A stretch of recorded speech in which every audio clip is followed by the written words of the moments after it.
The Honourable David Cunliffe. Mr Speaker, today we learned that the number of New Zealanders leaving permanently for Australia has reached a new high, 1,000 a week, and that excluded the Minister for Local Government, or the former Minister. Mr Speaker, we take no pleasure in the resignation of Dr Nick Smith, who made a contribution to restraining some of his more slash-and-burn colleagues from their tendencies. Mr Speaker, I want to wish him and his family well for the future.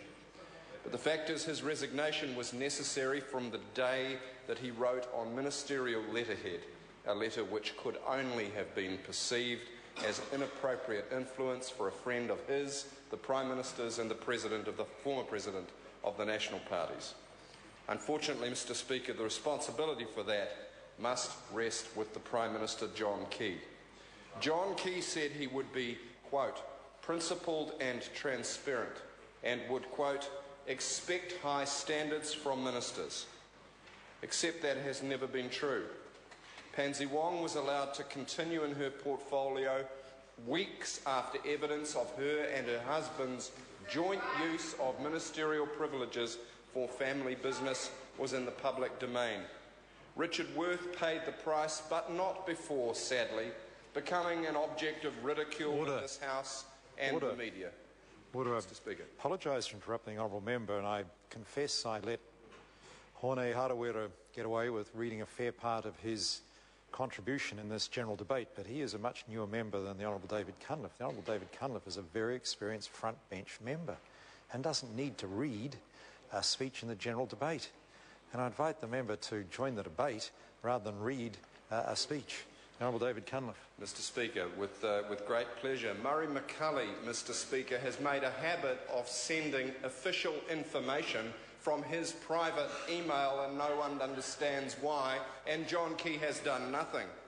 Bill English was allowed to rent his family trust's home from the taxpayer at an awfully inflated sum, double a normal member of Parliament, and John Key did nothing.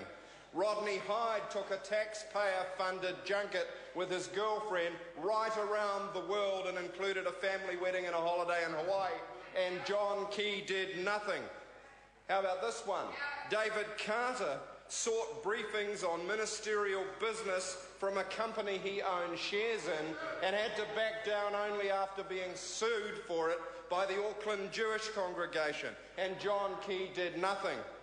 And Paula Bennett savagely breached the Privacy Act to attack New Zealanders who had dared to question her policies, and John Key did nothing. But John Key has done some things. He has said the following, which we call the Key Doctrine. Quote, if you are going to sack ministers for an error of judgment, you'd be sacking a lot of ministers. The Key Doctrine.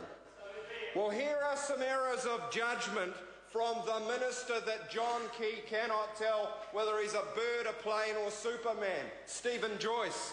Stephen Joyce negotiated in secret with Telecom New Zealand to write down the law by $400 to $600 million, according to the Ministry of Economic Development, for the broadband rollout. And John Key cheered him on. Stephen Joyce deferred $43 million of spectrum licence fees from principally a company that he himself used to own and run, the same company that gave John Key a free hour, the Prime Minister's hour, just before the election. And of course, John Key did nothing.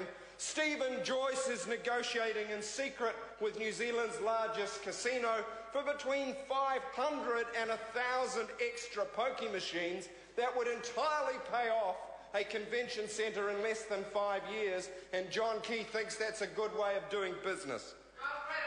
John Key set the standard in negotiating the law down to suit Warner Brothers. It seemed like a good idea at the time, but it was a precedent New Zealand cannot afford. And John Key set the standard.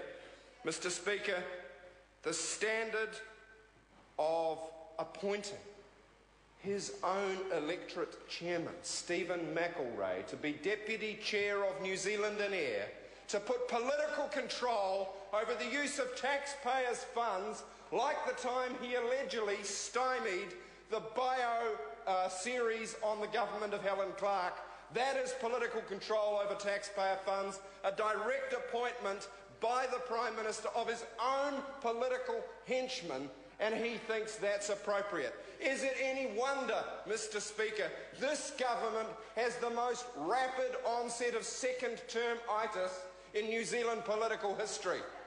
The most rapid onset. And Murray McCully, who has become synonymous with political bravery, Mr. Speaker, being a quisling for his own reforms. Melissa Lee.